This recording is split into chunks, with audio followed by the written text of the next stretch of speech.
자, 수업 시작하겠습니다, 선생님들. 자, 오늘 1-3을 문법 이론반 개강 날이고요. 자, 개강 날인데 1-3을 문법 이론반 같은 경우는 현대국어 중에서 의문론하고 그다음에 형태론, 통사론 요 세 파트를 좀 정리를 할 겁니다. 자, 어떻게 보면은 기출 문제에서 의문론, 형태론, 통사론에서 기출 문제가 많아요. 그러므로 요 3개월 동안 잠시 뒤에 말씀드리겠지만은 3개월 플러스 알파가 될 수도 있는데 요 기간 동안에 우리가 기출 문제에서 많이 출제가 되었던 그 집중적으로 출제되는 그 영역들을 잘 정리를 해 주셨으면 좋겠습니다. 저도 수업 자료를 최대한 최선을 다해서 만들고 수업을 진행을 할 거고 선생님들께서도 그거를 가지고 잘 복습을 하시고 자, 꼭 내 것으로 만드시길 바랍니다. 자, 오늘 개강 날인 만큼 잠깐 자, 개강 오리엔테이션 진행을 하고 안내 말씀드리고 그리고 나서 본 수업으로 들어가도록 하겠습니다. 자, 빔 자료 활용하시면 되고요. 자, 오늘 요거 빔 자료 나눠드렸고 자, 인강은 업로드 해드렸습니다. 요거 활용을 하시면 되겠습니다, 선생님들. 자, 다음 장 보겠습니다. 자, 먼저 간단하게 강의 계획부터 좀 말씀을 드릴게요. 자, 1-3월 문법 이론반 같은 경우는 현대국어 중에서도 의문론, 형태론, 통사론 파트를 정리하는 반이다라고 생각을 하시면 됩니다. 자, 여기 보시면은 총 12주 동안 진도를 나갈 건데 이것도 제가 대략적으로 써 놓은 거예요. 왜냐면은 한문총 1, 한문총 2를 가지고 진도를 나갈 거거든요. 근데 실질적으로 우리가 수업에서 보고 정리하는 부분은 한문총 1은 거의 다 봐요. 그런데 한문총 2 같은 경우는 안 봐도 되는 부분이 있거든요. 그렇게 되면은 한문총 1이 양이 더 많습니다. 2보다. 따라서 제가 12주라고 강의 계획을 제출을 했지만 그리고 종강일도 3월 27일이라고 쓰고 보강을 할 시에는 4월 3일이다 이렇게 제가 써서 냈거든요. 그런데 한편으로 생각을 해보시면은 한문총 1이 할 게 많기 때문에 4월 3일 보강은 뭐 할 것 같다라고 생각을 하시면 되겠고요. 그리고 나서 진도를 다 나가면 좋지만은 만약에 뒤에 그 통사론 부분이 좀 남아서 진도를 나가야 된다라면 4월 10일도 진도를 나갈 수가 있어요. 자, 이때 문제가 되는 게 뭐냐면 패키지 선생님들 같은 경우는 큰 문제가 없습니다. 6개월 과정 안에서 다 할 거니까. 그런데 자, 1-3을 단과 선생님 같은 경우는 나는 수업 끝났는데 이거 나 못 들었잖아 라고 생각을 하실 수 있는데 보강으로 다 드려요. 걱정하지 마시고 자, 수업을 들으시면 되겠습니다. 자, 이렇게 12주 동안 우선 진도를 나갈 거고요. 그다음에 수업 시간 같은 경우는 9시 30분에서 시작해서 자, 16시 30분까지 진행할 예정인데 요거 뒤에서 세부 계획 보여드릴게요. 자, 그리고 나서 자, 여기 한문종 1 개별 준비를 좀 하셔야 된다라고 말씀을 드렸어요. 요 한문종 1을 가지고 진도를 나갈 건데 이 교재를 바탕으로 우리가 한 장 한 장 읽으면서 강독을 할 수는 없어요. 그죠? 따라서 제가 빔 자료를 만듭니다. 이렇게 빔 자료를 만들어 가지고 자, 매주 제공을 해드리고 요 빔 자료를 바탕으로 해서 수업을 나갈 거예요. 그리고 나서 빔 자료 잠깐 보시면은 우리가 진도를 나가는 세부 내용들이 뒤에 있고요. 늘 맨 앞에는 오늘 우리가 나가는 진도 범위와 관련해서 상세 목차, 세부 목차가 달려요. 그래서 요것을 참고를 해 보시면서 복습을 하셔도 되고 그리고 나서 진도 수업 들을 때 활용을 하셔도 되겠습니다. 자, 우선은 요 빔 자, 자료를 드린다는 걸 말씀을 드리고요. 자, 그리고 나서 자, 매주 매 시간마다 이제 문제를 풀고 즉 진도를 쭉 나가고 그날 맨 마지막에 여기 보시면은 요 기출 문제집을 활용해서 해당 기출 문제를 풀 거예요. 기출 문제를 풀 건데 대략 예를 들어서 오늘 5시간 진도를 나간다. 그러면 마지막 5교시는 관련 기출 문제를 푼다고 생각을 하시면 되겠습니다, 선생님들. 자, 그런데 요 기출 문제집 같은 경우는 저한테 질문을 굉장히 많이 해주셨거든요. 제가 요번에 요 기출문제집을 내면서 요걸 가지고 진도를 나갈 겁니다라고 했는데 이 교재를 꼭 구매를 해야 될까요? 수업 시간이 꼭 필요할까요? 라고 질문을 굉장히 많이 해주셨어요. 그런데 이 교재 같은 경우는 기출문제집이에요. 그리고 거기에 대한 예시 답안이 달려 있고 제가 참고할 수 있는 사항들을 넣어 놓았거든요. 그런데 이미 가지고 계신 기출문제집이 있을 수도 있고 그리고 나서 다른 선생님의 기출문제집을 갖고 계실 수도 있잖아요. 그러므로 가지고 계신 기출문제집을 우선 활용을 해 보시고 활용해 보시면서 수업을 들으시고 정 불편하다 싶으시면은 그때 구입을 생각을 해 보시면 되겠습니다, 선생님들. 우선은 수업을 들어보신 다음에 결정을 하시면 되겠습니다. 자, 어찌 됐든 간에 수업 맨 마지막 시간에는 기출풀이를 할 거다라고 생각을 하시면 되겠고요. 자, 그리고 나서 앞서 말씀드렸듯이 한문총에 대한 빔자료 제공해 드릴 거고, 그리고 나서 여기에 대한 보충 빔 프린트가 잠깐 있거든요. 이거 다음 장에서 잠깐 말씀드릴게요, 선생님들. 다음 장 보시면은 자, 여기 보충 설명 드리겠습니다. 자, 여기 보시면 한문총을 가지고 진도를 나간다고 말씀을 드렸습니다. 자, 보시면 한문총을 가지고 주 진도를 나갈 건데, 한문총이 어떻게 보면은 임용의 바이블이 됐죠. 예전에는 우리말 문법론이었습니다. 우리말 문법론을 다 외우고 들어가면 문제를 잘 쓸 수 있었어요, 답을. 그런데 요즘은 조금 트렌드가 바뀌어서 물론 겹치는 부분이 있고 저자가 겹치긴 하지만은 한문총을 대세로 보고 요거를 가지고 많이들 학습을 하세요. 그래서 요거를 기본 교재, 주 교재로 채택을 했는데, 한문총을 가지고 진도를 나가되 조금 부족한 부분, 요거는 좀 더 봐야 되지 않을까? 이런 내용이 있다면은, 자, 예를 들어서 요런 개론서에서 내용을 좀 발췌해 가지고 조금 더 보충해서 보겠다는 말씀입니다. 그런데 제가 비임 자료를 만들고 수업 준비를 하면서 보니까 보충할 내용이 많지는 않아요. 보충할 내용이 많다면 얘가 바이블이 아니겠죠. 그죠? 자, 보충할 내용이 많지는 않은데 어찌 됐든 간에 우문론 같은 경우는, 자, 국어 우문론 강의, 자, 요 책을 가지고 좀 보충, 자, 내용을 가지고 좀 수업을 할 거고요. 그다음에 형태론하고 통사론 같은 경우는 우말, 그리고 나서 한국어 표준 문법, 그다음에 현대국어 문법의 이 책이 조금 설명하기 쉽게 자세하게 써놨거든요. 이런 책들을 좀 가지고 저 보충을 좀 하도록 하겠습니다. 그래서 보충은 필요할 때 하는 거기 때문에 매주 보충 빔 프린트가 있지는 않아요. 필요할 때 제가 드릴 거예요, 선생님들. 그래서 오늘은 없고, 오늘은 주교재인 한문총에 대한 빔 자료만 있습니다, 선생님들. 자, 말씀드렸고요. 자, 이렇게 좀 필요한 경우 보충을 할 거다라고 말씀을 드리고, 그 다음 주차별 세부 일정 말씀드리겠습니다. 자, 총 12주 동안 자, 진도를 나갈 거다라고 말씀을 드렸는데, 자, 그 다음 장 보시면은 이렇게 12주예요. 자, 보강 4월 3일까지 해서 12주 동안 진도를 나갈 거고, 4월 3일은 보강을 한다고 생각을 하시면 돼요. 자, 여기까지 진도를 다 나가면 좋고, 만약에 못 나가서 4월 10일 날도 자, 마지막 통사론 부분을 좀 정리를 해야 된다. 그러면은 정리를 할 거예요, 선생님들. 자, 요거 단과 선생님들 자, 보충 강의 다 드릴 거니까 걱정 안 하셔도 되고, 그리고 나서 1, 3월 달에 우문론, 형태론, 통사론 정리한다고 했거든요. 근데 제가 대략적인 수업 계획을 낼 때 4주씩 끊었어요. 우문론 4주, 그다음에 형태론 4주, 그리고 나서 통사론 4주 이렇게 끊었거든요. 이거는 형식적이에요. 이렇게 끊으면 이거 진도 다 못 나가요. 얘가 양이 많거든요, 할 게. 그러므로 자, 앞에서 우문론하고 형태론을 좀 땡겨서 할 거고, 그리고 나서 남은 시간을 가지고 기출 문제가 많은 통사론 부분을 좀 정리를 할 겁니다. 자, 이렇게 수업이 진행이 된다라고 생각을 하시면 되겠고요, 선생님들. 말씀드렸고, 그리고 나서 자, 교재 잠깐 말씀드리면 요거요, 개별 준비. 한문총 원 요거 개별 준비해 주시면 되는데, 요거는 복습하실 때 활용을 하시면 됩니다. 자, 수업에서는 빔 자료를 가지고 수업을 진행을 할 거기 때문에 빔 자료를 주로 보고 요거를 같이 펴고 보는 시간은 없을 거예요. 그래서 빔 자료 가지고 수업 들으시고 복습하시고, 그리고 나서 내가 조금 더 챙겨봐야겠다라고 생각이 드시면 요걸 펴보시면 됩니다. 아시겠죠? 그리고 나서 제가 여기서 빼놓은 내용도 별로 없어요. 웬만한 거 다 넣었습니다. 그리고 나서 맨 마지막 시간에 기출풀이를 한다고 했는데, 요 교재를 가지고 기출풀이를 진행을 하도록 하겠습니다. 자, 기출풀이 같은 경우는 현행 시험 제도예요. 2014년부터 2023년 시험까지 요 기출 문제를 우선적으로 풀 거고요. 그리고 나서 이전 시험인 2009부터 2013 객관식 시절의 문제도 있는데, 여기서는 우리가 같이 꼭 풀어야 되는 것을 골라서 좀 풀도록 하겠습니다, 선생님들. 자, 기조는 얘를 우선적으로 푼다는 얘기예요, 선생님들. 현행 시험 제도 자, 말씀드리고, 그리고 나서 부족한 부분은 이렇게 보충 빔 프린트를 드릴 거다라는 걸 말씀을 드립니다. 자, 보여드렸고, 그리고 그 다음 수업 시간 보시죠.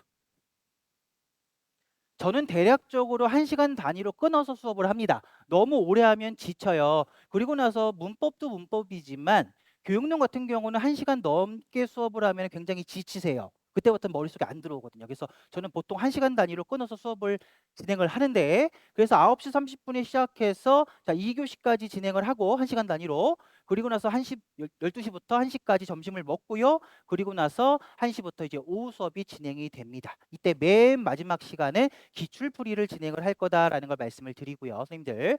자, 기출 문제가 그 주에 풀이할 게 많은 날도 있고 적은 날도 있을 거예요. 오늘 같은 경우는 앞부분이에요. 의문론 앞부분에 해당되다 보니까 같이 풀이할 기출 문제가 많지 않습니다. 요거는 좀 편차가 있어요, 선생님들. 적절히 조절을 할 거고요. 자, 요거 말씀드리고, 자, 그리고 나서 내공 다지기 잠깐 말씀드리겠습니다. 자, 요거는 상반기에 진행하는 제도인데, 자, 일종의 형성평가라고 생각을 하시면 되는 거예요. 자, 요거는 6개월 동안 진행을 합니다. 자, 1월부터 6월까지 매주 월요일 오후 5시, 즉 17시입니다. 17시에 선생님이 계신 자택에서 참여를 하시면 되겠습니다. 자, 매주 수업 진도에 맞춰서 일종의 형성평가를 본다라고 생각을 하시면 되는데요. 자, 요거 제도를 운영하는 목적은 무엇이냐면, 매주 수업을 들으실 텐데 그 들은 수업을 내가 복습을 잘 하고 있는지 점검하기 위함이에요. 아시겠죠? 즉 수업을 밀리지 않고 잘 듣고 있는지, 그리고 나서 내가 제대로 복습을 하고 있는지, 이것을 형성평가 문제를 통해서 복습 정도를 체크를 해보겠다는 얘기입니다. 자, 그리고 나서 요거 내공 다지기 같은 경우는 자 우수자 특전이 있습니다. 여기 우수자 특전을 한번 보시길 바랍니다. 자, 보시면 자, 소정의 상품을 드릴 건데, 자 3개월 단위로 진행이 돼요. 수업 자체가 자 1, 3월, 4, 6월 4, 6월로 자 상반기 과정이 나뉘기 때문에 요것도 3개월로 끊어가지고 자 교육론, 문법, 문학, 통합 우수자를 선발해서 소정의 상품을 드릴 겁니다. 자, 요거 1위 싸움이 치열해요. 작년에도 그렇고 재작년에도 그렇고 거의 1점 차이로 1등이 갈립니다. 선생님들. 자, 요거 참여를 한번 생각을 해보시고, 자, 그래서 이렇게 우수자 자, 특전이 있으니까 이것도 한번 보시고, 그리고 나서 어떻게 진행을 하는지 진행 방법 잠깐 말씀드리겠습니다. 보시면 자, 먼저 매주 진행되는 수업을 들어주시면 돼요. 자, 교육론하고 문법 같은 경우는 직인 강의 모두 다 진행이 되죠. 그죠? 그런데 문학 강의 같은 경우는 인강으로만 진행이 될 거예요. 그래서 직인강 수업을 모두 다 들으시고, 그리고 나서 복습을 해주시면 됩니다. 강의 내용을 복습을 해주시고, 이번 주 수업이에요. 이번 주 수업에 대해서 강의 듣고 복습하고, 그 다음 이제 한 주가 바뀌어요. 그 다음 주 월요일 날 오후 17시에 여기에요. 희소 샘플러스 홈페이지 안에 나의 강의실 안에 상반기 내공 다지기가 있을 거예요. 이 내공 다지기 강의실 안에 문제 업로드를 해 놓을 거예요. 그러면 17시에 그 문제를 다운을 받아서 푸시면 되고요. 1시간 동안 푸시면 되고, 선생님들께서 푸신 그 답 내용을 여기다가 첨삭 게시판에 그대로 올려주시면 돼요.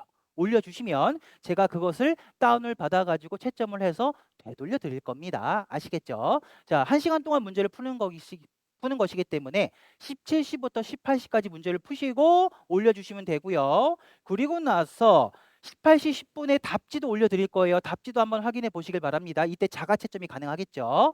자, 그리고 나서 저도 선생님들께서 올려주시면은 그거 출력해서 자 채점을 하고, 그리고 나서 채점한 것을 되돌려 드리도록 하겠습니다. 근데 어떻게 되돌려 드릴 거냐면은 선생님들이 저한테 문제지 답 쓴 거 어떻게 주셨어요?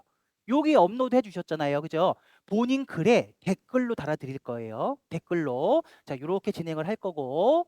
자, 그리고 나서 자 채점을 다 하고 난 다음에 그 해당 주체와 관련해서 성적 분포도도 만들 겁니다. 그러면 분포도 올려드리면은 그 분포도 확인을 통해서 나의 위치가 어딘지도 한번 확인을 해보시고, 내가 요번 주차 수업에서 형성평가 문제를 풀 때 어느 부분에서 조금 부족했는지를 체크할 수 있고, 그 부분을 집중적으로 복습을 하셔야 돼요.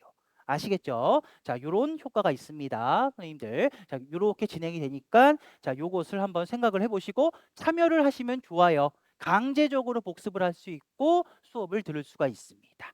자, 말씀드렸고, 그 다음 자, 좀 추가 내용을 말씀드릴게요. 자, 교육론하고 문법 같은 경우는 조금 스파르타식으로 진행을 할 겁니다. 자, 앞서서 제가 말씀을 드릴 때 해당 주차 강의 내용을 가지고 시험을 본다, 형성평가를 본다라고 말씀을 드렸는데, 자, 교육론하고 그 다음에 문법 같은 경우는 조금 스파르타식으로 진행을 할 거예요. 무슨 말이냐? 강의 내용도 강의 내용이지만은 여기 보세요.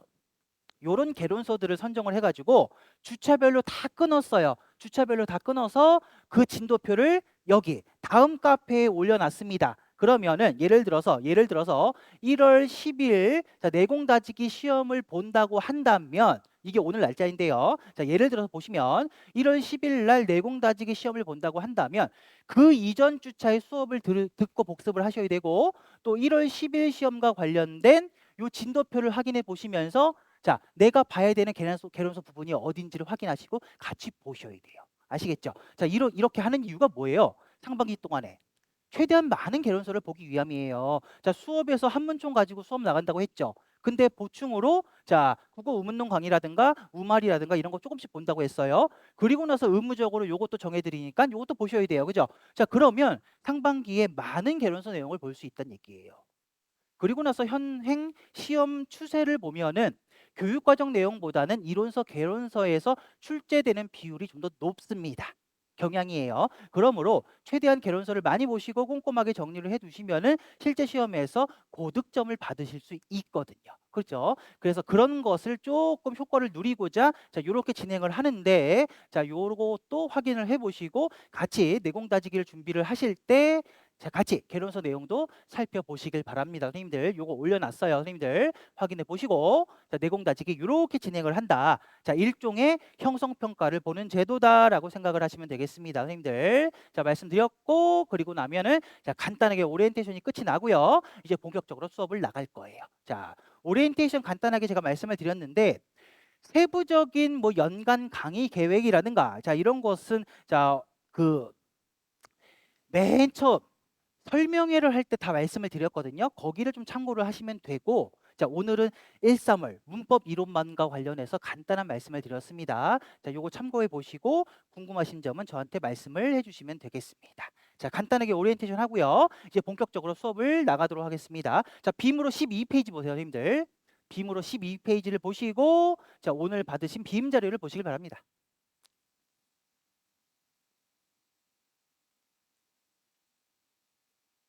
자, 빔 자료 구성 잠깐 말씀드릴게요. 오늘은 앞에 OT가 있어서 그렇지 원래는 매주 OT를 하는 게 아니니까 첫째 주만 OT를 하잖아요. 그죠? 다음 주부터는 앞에 이런 내용이 없을 거예요. 그러면 1페이지부터 이제 본격적인 수업 내용이 있을 거고 그리고 나서 수업 내용 앞에 자, 여기 보시면은 상세 세부 목차가 있는데 오늘 나가는 진도 범위와 관련해서 우리가 어디서부터 어디까지 진도를 나갈 거고 그리고 나서 상위 항목이 뭐고 하위 항목이 뭔지 이렇게 한눈에 보실 수 있도록 상세 목차, 세부 목차를 만들어서 하나씩 앞에 넣어 드립니다. 이걸 가지고 복습을 하시면 되는데 자, 가령 복습을 다 하신 다음에 요 상세 목차만 세부 목차만 가지고 여기서는 키워드가 이런 거였지. 예를 들어서 변이음에서는 키워드가 이런 것이었지. 이렇게 백지 인출을 할 줄 아셔야 돼요. 아시겠죠, 님들? 자, 백지 인출을 하시려면 그만큼 수업 내용에 대한 복습이 많이 이루어져야 되고요. 그리고 나서 해당 파트와 관련해서 키워드가 무엇이고 어디가 초점인지를 잘 정리를 하셔야 됩니다. 아시겠죠, 님들?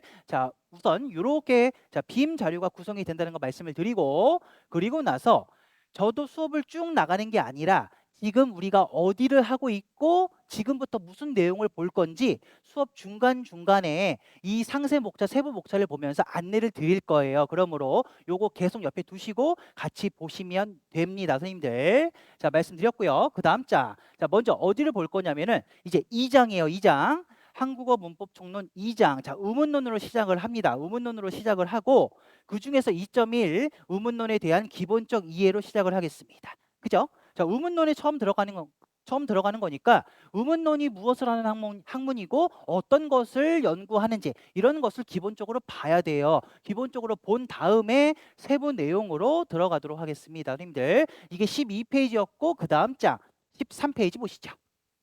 자, 13페이지 뭐가 있어요? 상세 목차가 있어요. 자, 제가 말씀드린 게 뭐냐면 맨 앞장에 전체 상세 목차가 있는데 이걸 쪼개서 제가 중간중간 지금 우리가 뭘 하고 있고 어디를 볼 건지를 말씀드린다는 얘기예요. 그러면 상세 목차가 전체 판이 맨 앞에 있고 세부적으로 쪼갠 게 빔 중간중간 있다는 얘기예요. 그죠? 그러면 수업을 들으실 때 요것을 맨 앞에 있는 얘를 떼서 옆에 두고 보셔도 되고, 아니면 빔자료 중간중간에 이렇게 제가 말씀드린 세부적인 목차가 들어가 있으니까 그냥 빔자료 보시면 돼요. 어차피 목차가 있으니까. 그죠? 자, 이렇게 활용을 하시면 됩니다, 선생님들. 자, 먼저 2.1 보겠습니다. 2.1. 자, 우문론에 대한 기본적 이해인데요. 자, 2.1은 어떻게 구성이 되냐면, 자, 먼저 발음기관이 있고요.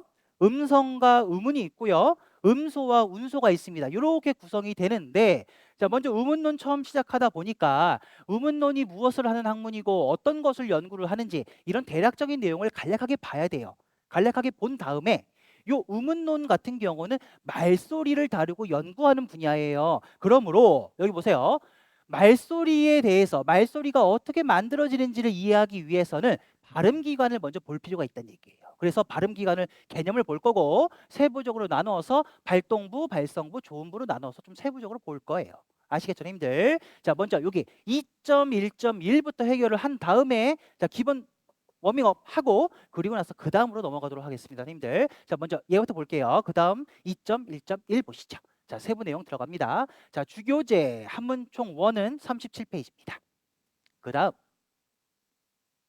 자, 빔으로 15페이지예요, 선생님들. 여기를 펴주시고 자, 우문론의 정의와 연구 분야부터 간략하게 보도록 하겠습니다. 자, 보시면 자, 우문론의 개념 정의부터 보세요. 자, 우문론 같은 경우는 여기 보세요. 말 그대로 음성, 말소리에 대해서 연구하는 분야예요. 그죠? 그런 학문이다. 말소리에 대해서 연구하는 분야이자 학문이다라고 생각을 하시면 되는데 좀 더 구체적으로 말씀을 드리면은 자, 우문론 같은 경우는 말소리의 체계와 말소리의 변화라는 두 가지 주제를 다루는 학문이다라는 얘기예요. 자, 무슨 말이냐? 보세요. 해당 언어에서 쓰이는 말소리의 목록들은 어떤 것들이 있는지 가령 자음에는 무엇이 있고 모음에는 무엇이 있고 자, 이런 것들 그 목록들이라든가 그 목록들 간에 어떤 관계를 이루고 있는지 이런 것들을 연구한다는 얘기예요. 자, 그리고 나서 또 여기 보시면 말소리가 어떤 특정 환경에서 변화하기도 한다는 얘기예요. 가령 예를 들어서 비음화가 일어나기도 하고요. 유음화가 일어나기도 하고 어떤 특정 환경에서 말소리가 변하기도 한다. 이러한 바뀌는 현상에 대해서 변화 현상에 대해서도 연구를 한다는 얘기예요. 대략적으로 크게 이 두 가지 틀로 설명을 할 수 있어요. 자, 따라서 이런 것들을 연구를 하다 보니까 우리가 우문론에서 뭘 공부하는 거예요? 이것과 관련해서는 자음 체계, 모음 체계 이런 거 보는 거예요. 그래서 요것과 관련해서는 자음 체계라든가 모음 체계라든가 자, 이런 것들을 우리가 함께 공부를 하는 것이고요. 그리고 나서 두 번째, 말소리가 바뀌는 현상에 대해서 공부를 한대요. 이걸 연구한대요. 그죠? 그러면 우리는 요것에 따라서 비음화, 유음화, 경음화 이런 다양한 음운 현상에 대해서 우리가 배우는 것이죠. 자, 그래서 자, 한문총 자, 2장을 보시면은 앞에 이런 내용이 나오고 뒤에 가서 쭉 이런 내용들이 나올 거예요. 대략적으로 이런 것들을 우리가 공부하는 자, 파트가 바로 우문론이다라고 생각을 하시면 되겠습니다. 자, 대략적인 개념 정의와 자, 어떤 것을 연구하고 거기에 따라서 우리가 무엇을 공부를 해야 되는지 잠깐 말씀을 드렸습니다. 자, 그 다음 장 보시죠. 자, 이번엔 발음 기관 볼게요. 자, 빔으로 16페이지고 자, 보세요.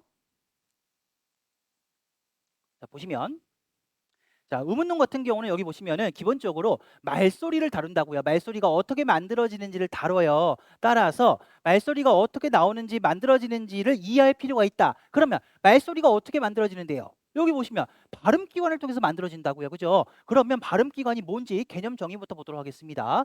발음기관이라는 것은 무엇이냐면 말소리를 내는데 관여하는 기관들을 자, 발음기관, 음성기관이라고 부른다고요. 자, 그런데 하나의 말소리를 내기 위해서는 만들기 위해서는 여러 가지 발음 기관들이 서로 작용을 한다. 자, 따라서 발음 기관들을 그 역할에 따라 좀 나눌 수가 있어요. 우리가 앞에서 본 대로 자, 발동부, 발성부, 조음부 이렇게 나눌 수가 있다는 얘기예요. 자, 그걸 다음 장에서 여기서 보겠습니다.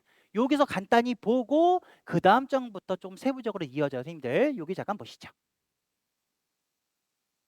자, 우선은 발동, 발성부, 조음부, 워밍업이에요. 선생님들 보시면 먼저 발동부부터 보시죠. 자, 말소리를 내기 위해서는, 말소리를 만들기 위해서는 일종의 기류가 필요하다는 얘기예요. 요 기류가 뭐예요, 선생님들? 기류. 공기의 흐름이에요, 공기의 흐름. 즉, 공기가 필요하다. 공기의 흐름을 기류라고 하는데, 즉, 공기를 활용해서 말소리를 만들어요. 이게 필요하다고요. 그죠? 그렇다면 발동부는 무엇이냐? 말소리의 원천인 기류를 흐르게 하는 기관을 발동부라고 합니다. 자, 대표적으로 폐가 있어요. 폐. 님들.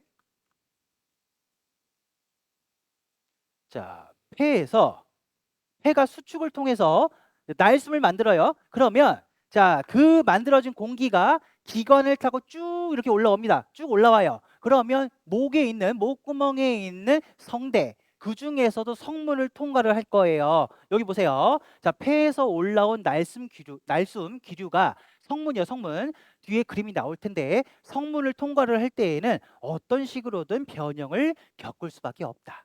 왜냐? 여기 보세요. 폐에서 날숨 기류가 만들어졌어요. 그럼 그게 기관을 타고 쭉 올라오거든요. 그런데 기관이 성문보다 더 넓어요. 즉, 자, 기관을 타고 올라온 공기가 성문을 통과를 할 텐데 성문이 더 좁기 때문에 어떻게든 변형, 장애를 받을 수밖에 없다는 얘기예요. 자, 그래서 여기 보세요. 그 기류를 여기서 올라온 날숨 기류를 자, 사람의 말소리로 바꿔주는 기관을 발성부라고 한다. 발성부. 대표적으로 성대가 있습니다. 성대. 그다음 자, 성문을 통과했어요. 성문을 통과해서 이제 구강, 비강으로 넘어갈 텐데 보세요. 혀나 입술 등을 활용해서 후두 같은 경우는 자, 여기 성대를 포함한 부분을 말해요. 우리 왜 후두염 걸렸다 이런 얘기 하잖아요. 그죠? 요 후두에서 올라온 기류를 다양한 방법으로 재조정을 하게 돼요. 즉 혀를 이용해서, 앞니를 이용해서, 두 입술을 이용해서 정교하게 말소리를 만드는 거예요. 자, 이때 여기 보세요. 말소리를 다양한 유형으로 조절해 주는 기관을 조음부라고 한다. 아시겠죠? 그래서 크게 발동, 발성, 조음부로 나뉩니다. 대략적인 내용을 알아두시고 요걸 조금 더 세부적으로 볼 거예요, 선생님들. 그 다음 장 보시죠. 자, 구체적으로 살펴보도록 하겠습니다. 첫 번째, 발동부부터 보시죠. 보시면 발음기관 부류의 구체적 이해라고 해서 첫 번째, 자, 발동부부터 보도록 하겠습니다. 요 발동이라는 걸 한번 보시면은 발할 발자의 움직일 동이에요. 그죠? 즉 공기가 흐름을 만들어낸다. 자, 이런 뜻, 공기의 흐름을 만들어낸다. 이런 뜻을 가지고 있는데 앞서 말씀드렸듯이 말소리를 만들기 위해서는 공기가 필요해요. 그죠? 따라서 발동부 같은 경우는 말소리의 원천인 기류를 흐르게 하는 기관을 발동부라고 합니다. 대표적으로 어디가 있다고요? 폐가 있다고요. 그죠? 자, 여기는 허파라고 제시가 되어 있는데 폐를 생각하시면 됩니다. 즉 허파가 수축해요. 오그라들어. 수축을 통해서 날숨이 만들어집니다. 그럼 이렇게 만들어진 날숨을 이용해서 말소리를 만드는 것이 가장 일반적인 방법이에요. 그런데 언어에 따라서는 자, 앞에서 봤던 허파에서 나온 날숨 말고 자, 허파가 아닌 성대에서 시작되는 날숨이나 들숨 또는 영국에로부터 흡입되는 들숨 자, 이런 것들을 이용해서 말소리를 만들기도 해요. 그런데 우리말 자, 한국어 같은 경우는 허파에서 나오는 날숨으로만 말소리를 만들어낸다. 따라서 자, 앞에서 여기 발동부요. 발동부에서 기억하실 부분 같은 경우는 여기요. 허파의 수축을 통해서 날숨이 만들어지고 요걸 통해서 말소리를 만든다. 이걸 기억하시면 되는 거예요. 아시겠죠, 님들? 자, 허파의 수축을 통해서 날숨이 만들어지고 그렇게 만들어진 날숨이 기관을 타고 쭉 올라옵니다. 기관을 타고 올라와요. 자, 그 다음 보겠습니다. 자, 두 번째 발성부인데 자, 발성 같은 경우는 여기 보시면은 말소리를 낸다 이런 의미고요. 자, 발성부 같은 경우는 앞서 보셨듯이 허파에서 만들어진 날숨을 말소리로 바꿔주는 기관을 말해요. 대표적으로 성대가 있다고 말씀을 드렸습니다. 자, 그런데 여기 보시면은 성대는 두 개의 인대가 맞닿아 있는 그런 구조로 되어 있고요. 그 중간에 열려 있는 공간을 성문이라고 부른다는 얘기예요. 자, 그 다음 장 그림 보겠습니다.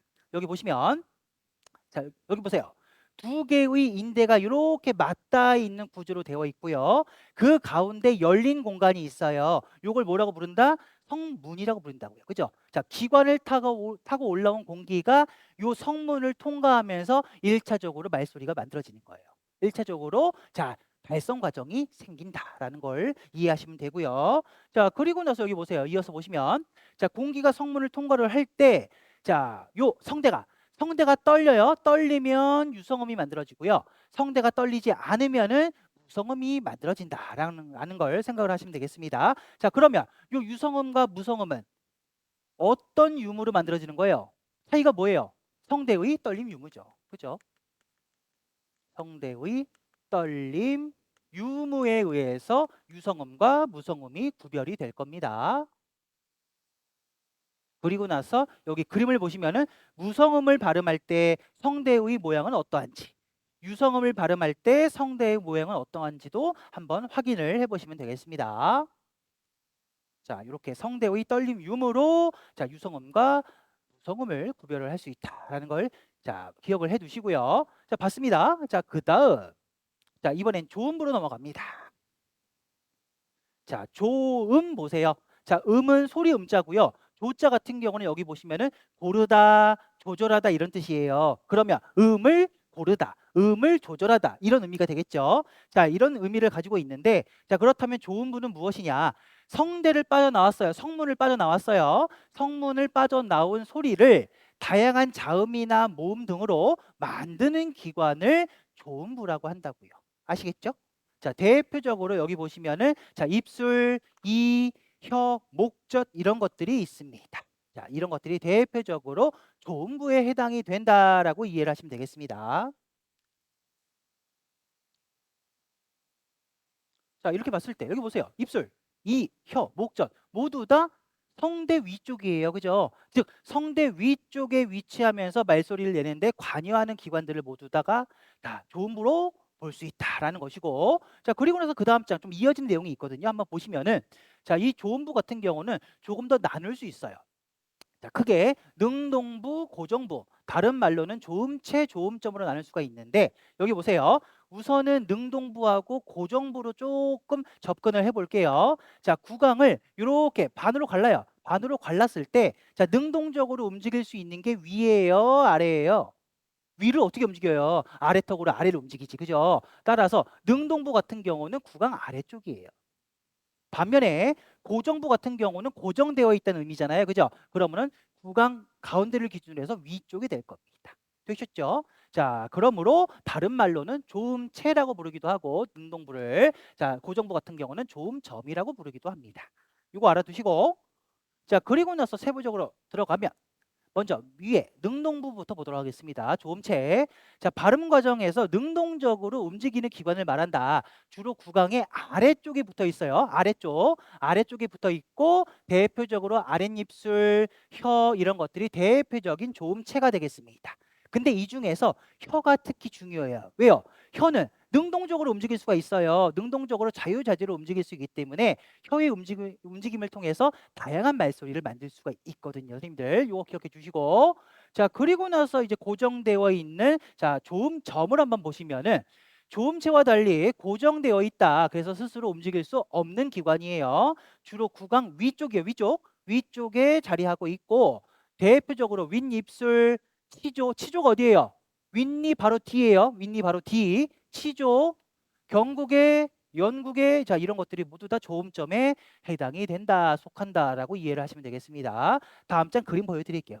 그림 보시면 자, 그림 보세요. 구강을 이렇게 나눴을 때 아래쪽에 해당되는 게 무엇이라고요? 조음체요. 그죠? 위가 고정이니까 조음점이 되겠습니다. 그죠? 자, 조음체와 조음점, 다양한 조음체와 다양한 조음점이 서로 맞닿거나 가까이 근접하거나 하면서 다양한 말소리들이 만들어지는 거예요. 아시겠죠, 선생님들? 가장 기본적인 내용을 봤습니다. 자, 이렇게 하면은 2.1.1 발음 기간이 끝나요.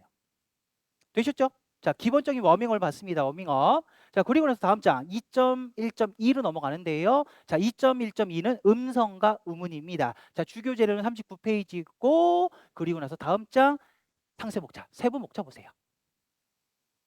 자, 비물은 26페이지입니다, 선생님들. 자, 앞에서 워밍업을 한 걸 가지고 우리가 뭘 볼 건지 한번 내용을 살펴보도록 하겠습니다. 자, 보시면 자, 2.1.2 같은 경우는 음성하고 음운이에요. 자, 여기서는 먼저 음성이 뭔지, 음성의 개념을 볼 거고요. 그리고 나서 앞서 말씀드렸듯이 다양한 조음점, 조음체가 만나면서 다양한 말소리들이 만들어져요. 그죠? 자, 이때 어떤 조음기관이 관여를 하냐에 따라서 음성이 달리 실현된다고요. 따라서 이때 음성이 달리 실현되는 요인에는 무엇들이 있는지 대표적인 요인들을 볼 거고요. 여기서. 자, 그리고 나서 그럼 음성의 차이가 있다고 하는데 이런 음성의 차이에 의해서 단어의 의미 변별이 가능해? 이런 의문이 들어요. 이때 두 가지예요. 의미 변별이 되는 것도 있고 안 되는 것도 있더라. 그것을 여기서 예시를 볼 거고요. 그리고 나서 이걸 바탕으로 해서 결국 우리가 여기서 정리해야 되는 의문이 뭔지, 최소 대립성이 뭔지, 변이음이 뭔지를 정리를 하도록 하겠습니다. 자, 기출 표시 확인하세요, 님들. 이렇게 기출도 표시해 드리거든요. 이 기출 표시 확인하시고 여기서 어떤 것들이 기출이 됐는지를 유심히 보셔야 되는데 기출 표시가 있는 부분은 해당 부분을 제가 수업을 할 때 유심히 잘 들어주셔야 되겠죠. 그죠, 선생님들? 자, 그리고 나서 요것도 오늘 마지막 시간에 같이 풀이를 할 예정입니다, 선생님들. 자, 대략적으로 2.1.2 같은 경우는 먼저 음성에 대해서 보고 그리고 나서 음은 최소 대립상 그리고 나서 맨 마지막 변임을 볼 거예요. 아시겠죠, 선생님들? 이렇게 정리합니다. 자, 그 다음 장. 먼저 음성의 개념부터 보겠습니다. 음성의 개념부터 보시죠. 보세요. 음성의 개념. 음성은 뭐냐면 여기 보세요. 서로 다른 방식으로 만들어져서 그 특성이 구분되는 말소리들. 자, 이것을 음성이라고 하는데 세부적으로 뒤에 예시를 보시면은 이 추상적인 개념이 무엇인지 이해가 되실 거예요. 자, 보세요. 우선. 자, 여기 밑에 보시면 다양한 말소리들은 조음체 우리가 앞에서 봤죠? 조음점에 근접하면서 자, 조음체가 조음점에 근접하면서 만들어진다고 할 수가 있다. 자, 이때 여러 가지 조건 차이에 의해서 자, 물리적으로 서로 다른 말소리들이 만들어진다는 얘기예요. 자, 그다음 자, 그렇다면 음성이 달라지는 이유가 무엇이냐? 대표적인 네 가지를 볼 거거든요. 자, 음성이 달라지는 이유, 요인, 이유, 대표적인 네 가지 사항을 살펴보도록 하겠습니다. 자, 비물어 28페이지입니다. 자, 보시면 먼저 첫 번째. 관여하는 조음체와 조음점의 종류가 다르면은 음성이 달라진다는 얘기예요. 자, 이때 앞에서 조음체, 조음점 뭔지 안화가 들어왔으면 몰라요. 이거 그죠? 자, 보겠습니다. 자, 관여하는 조음체와 조음점이 달라지면은 음성도 달라진다. 자, 보세요. 여기서 대표적인 예시로 T와 K를 가지고 볼 텐데, 자, T와 K를 가지고 볼 텐데, 자, 먼저 발음을 한번 해보도록 하겠습니다. 선생님, 다다다 발음해 보세요. 다다다다다 발음해 보시면은 어떻게 발음이 돼요? 다다다다다. 자, 혀 끝이 치조, 윗니 바로 뒤에요. 치조를 때리죠. 맞닿는 과정에서 발음이 된다는 얘기예요. 얘 같은 경우는. 그런데 가는요. 가가가가가 얘 같은 경우는 치조가 아니에요. 그죠? 즉 혓바닥 뒤쪽이에요. 혓바닥 뒤쪽이 뒤에 여린 입천장이죠. 연구개에 맞닿는 그런 과정을 통해서 발음이 된다. 그 이유는 뭐예요? 조음체와 조음점, 조음체와 조음점이 다르기 때문이에요. 이처럼 조음체와 조음점이 달라지면은 음성도 달라진다는 얘기예요. 이게 첫 번째. 다음 두 번째 보겠습니다.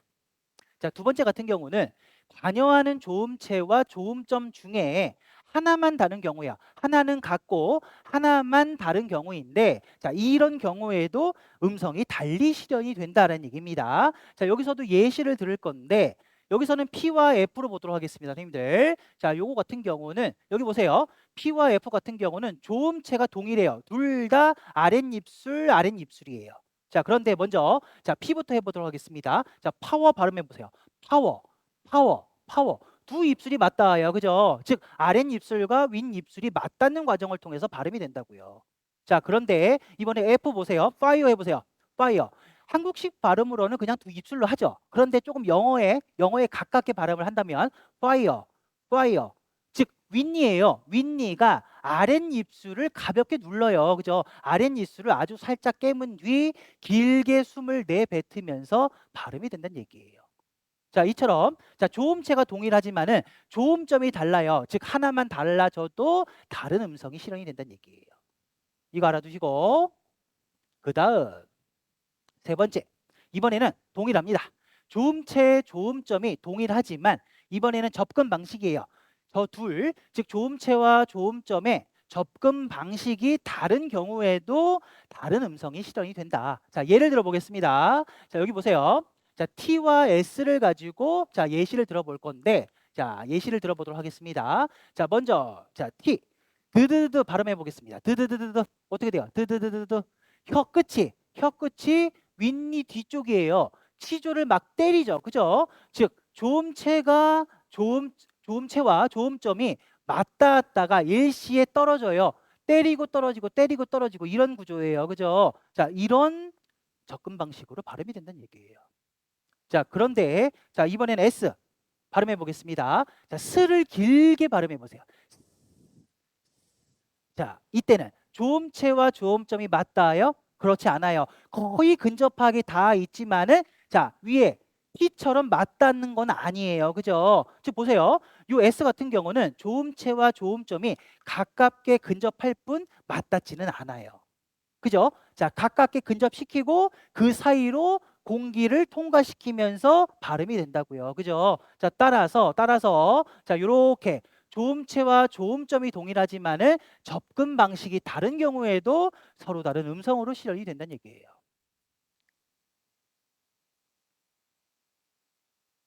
자, 보셨고 그다음 마지막 네 번째입니다. 요건 앞에서 보신 건데 성대의 떨림 유무의 차이에 의해서도 서로 다른 음성이 실현이 된다는 얘기예요. 여기 한번 보세요. 이번에 K와 G를 볼 겁니다. K와 G. 자, 여기 보시면 K와 G 같은 경우는 둘 다 자, 조음체, 조음점 그리고 접근 방식 즉 둘 다 파열음이에요. 즉 G도 K도 둘 다 특정 부분을 막았다가 일시에 확 터뜨려요. 이런 파열음이에요. 파열음. 그러므로 자, 보세요. 조음체, 조음점 접근 방식이 다 똑같아요.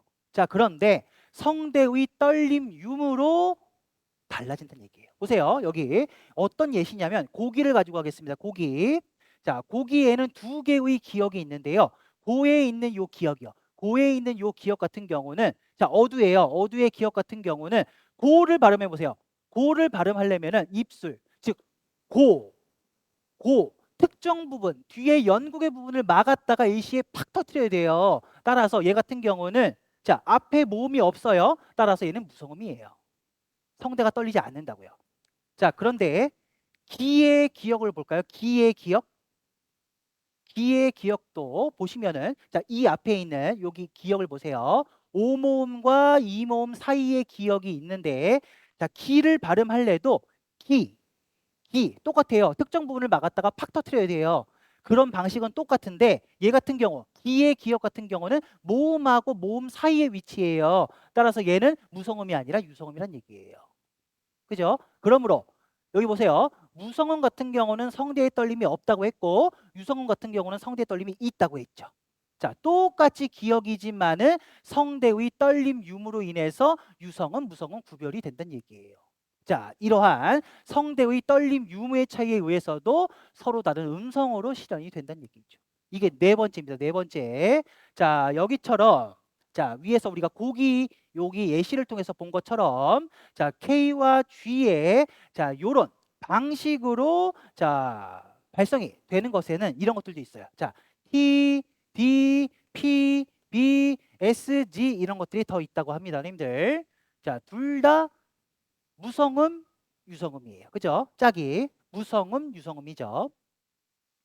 자, 이렇게 짝을 이루는 것이고 이런 차이에 의해서도 자, 음성이 달리 실현이 된다라는 걸 이해를 하시면 되겠습니다. 자, 이렇게 자, 조음첨, 조음체 달라지거나 같거나 자, 이런 다양한 환경에서 서로 다른 음성으로 실현이 됐습니다. 자, 그렇다면 그다음 장.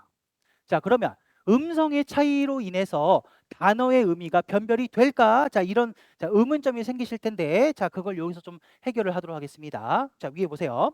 음성이요. 음성의 차이는 단어의 의미를 변별해 주는 것도 있고 그렇지 않은 것도 있다는 얘기예요. 자, 먼저 첫 번째. 자, 음성의 차이가 단어의 의미를 변별해 주는 것을 보도록 하겠습니다. 자, 여기 밑에 1번 가 예시를 보시면은 자, 풀이 있고요. 불이 있어요. 자, 여기서 자, 풀의 피읍.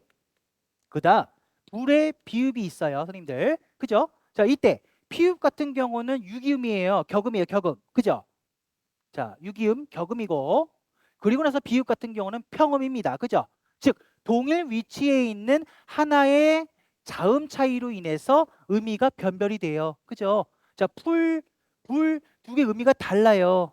그죠? 자, 따라서 이때 피읍과 비읍은 의문으로서의 자격을 갖는다는 얘기예요. 즉 의문이 되려면 단어의 변별 기능을 가지고 있어야 돼요. 의미 변별 기능을. 자, 따라서 여기 보세요. 자, 두 소리의 차이로 인해서 풀과 불의 의미가 구별이 된다. 따라서 피읍과 비읍은 단어의 뜻을 변별하는 역할을 한다. 즉, 의문으로서의 기능을 한다는 얘기예요.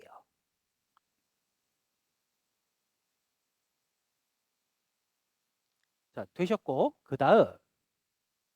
자, 이번에는 1번 나 예시를 보겠습니다. 자, 앞에서 피읍하고 비읍 같은 경우는 자, 단어의 의미를 변별해 줬었어요. 자, 근데 이번에 1번 나를 보시죠. 1번 나를 보시면 자, 불과 이불이 있는데 자, 불의 비읍이 있고요. 그리고 나서 이불의 비읍이 있습니다. 선생님들. 그죠? 자, 먼저 불 보세요. 불. 자, 어두에 맨 초성에 있어요. 비읍이. 그죠? 얘 같은 경우는 자, 앞에 모음이 없습니다. 그러니까 무성음일 테고 일시에 얘는 어떻게 해요? 팍 터트려야 돼요. 그죠? 따라서 무성음이라고 볼 수도 있고 자, 조금 더 세부적으로 보면은 팍 터트린다고 해서 무성 외파음이에요.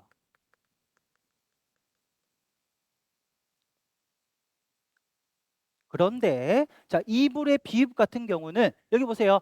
비읍이 자, 이모음하고 우모음 사이에 위치해 있습니다. 그죠? 따라서 얘는 무성음이 아니라 유성음이에요. 유성음. 그죠? 유성음인데 이 불도 팍 터트려야 돼요. 따라서 얘는 유성 외파음이라고 부릅니다. 유성 외파음. 똑같이 외파는 외파인데 무성이냐 유성이냐로 나뉘는 거죠. 자, 어찌 됐든 간에 자, 여기서 P는 무성음이었고요.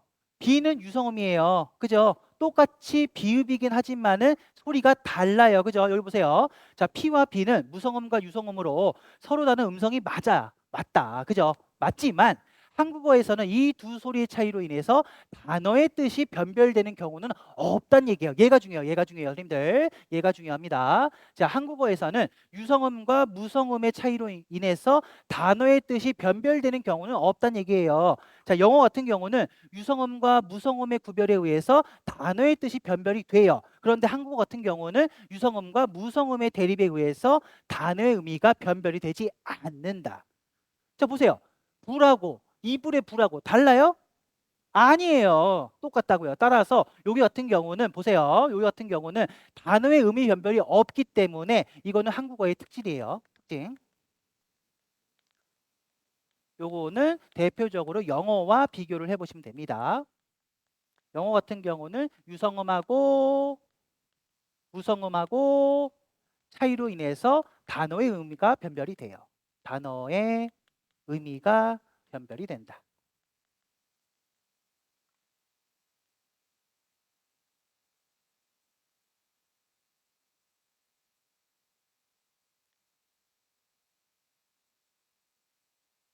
되셨죠? 자, 무성은 유성음 맞고요. 자, 이걸 바탕으로 다음 장 이번에는 운과 최소 대립상을 보겠습니다. 지금부터가 중요해요, 선생님들. 앞에서는 대략적으로 워밍업을 한 거고 지금부터 음운이 뭔지 최소 대립상이 뭔지를 볼 거예요, 선생님들. 그 다음 장 보시죠. 자, 음운의 개념으로 들어갑니다.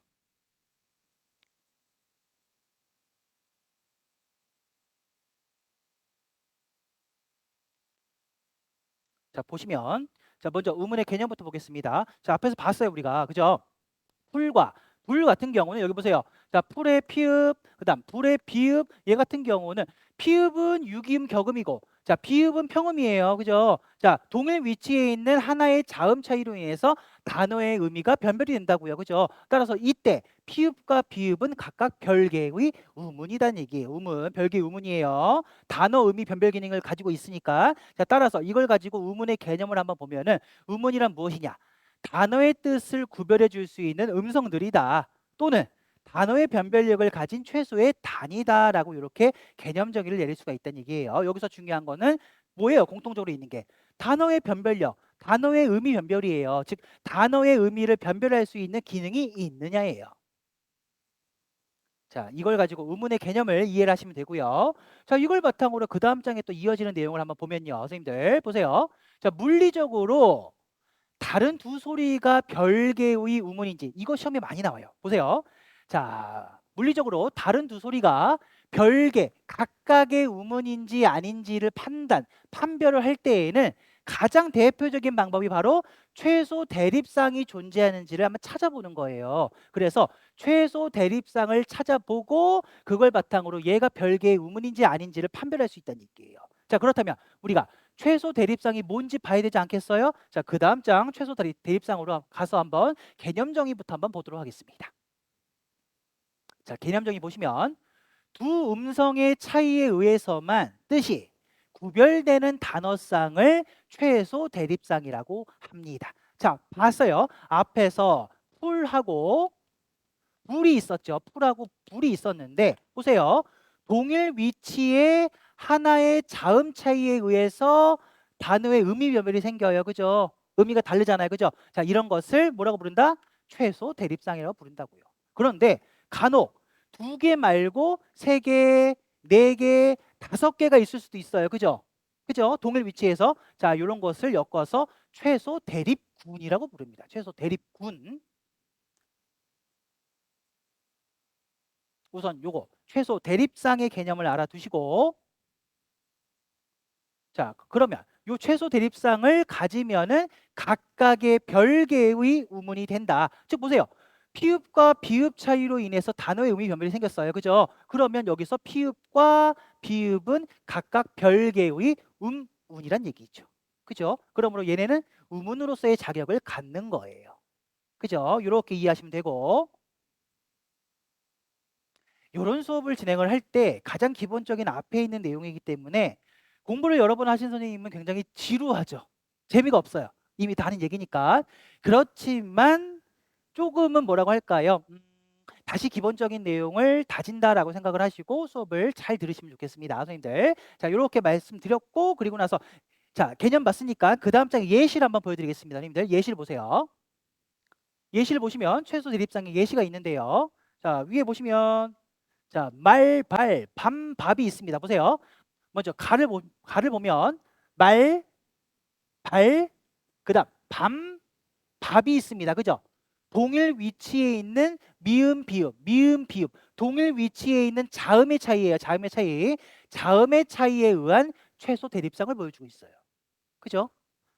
그다음 밑에 나를 보시면 돌과 둘이 있는데요. 돌, 둘, 고리, 구리 동일 위치에 있는 이번에는 모음의 차이예요. 모음의 차이에 의해서 성립한 최소 대립상의 예시가 제시가 되어 있습니다.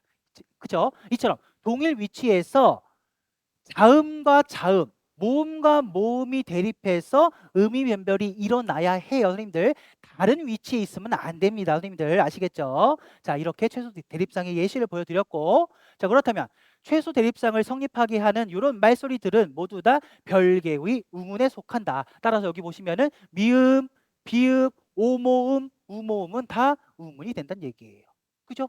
자, 기본적인 내용 봤고요. 다음 장 각주 5번 잠깐 보겠습니다. 각주 5번. 이거 잘 보세요. 여기까지 하고 쉴게요, 님들. 자, 여기서 기출이 두 번 있습니다. 두 번 기출이 있어요, 님들. 잘 보세요. 자, 각주 5번 보시면은 서로 다른 의문은 일반적으로 최소 대립상을 이뤄요. 풀, 불. 맞죠? 자, 맞아요. 근데 다만 한국어의 이응과 히읗처럼 별개의 우문이지만 최소 대립상을 이루지 못하는 것도 있다는 얘기예요. 그 이유가 뭔지 한번 보시면은 최소 대립상을 이루기 위해서는 앞서 말씀드렸듯이 동일 위치에서 하나의 자음이나 모음이 달라야 돼요. 그죠? 이 차이로 인해서 단어의 의미 변별이 생겨야 돼요. 그런데 보세요. 먼저 이응. 이응 같은 경우는 종성에서만 제 음가를 가져요. 그럼 초성에서는요? 초성에서 이응 같은 경우는 왕 이런 거는 얘는요. 음가가 없어요. 그죠? 초성에서의 이응 같은 경우는 음가가 없다고요. 그다음 히읗 보실까요? 자, 히읗은 초성에서만 본연의 음가를 가질 수가 있어요. 학교 이런 것처럼요. 즉 초성에서만 본연의 음가를 가질 수 있다. 그러면 히읗이 종성에 쓰일 때는요. 자, 보세요. 히읗이 이번에는 종성에 쓰일 때 예시를 한번 보시면은 자, 좋아 이런 게 있습니다. 즉 히읗으로 끝나는 용언, 어간 뒤에 자 모음으로 시작하는 어미가 왔어요. 이때는 발음이 어떻게 돼요? 조아가 돼요. 그죠? 히읗이 탈락한다고요. 히읗이 탈락합니다.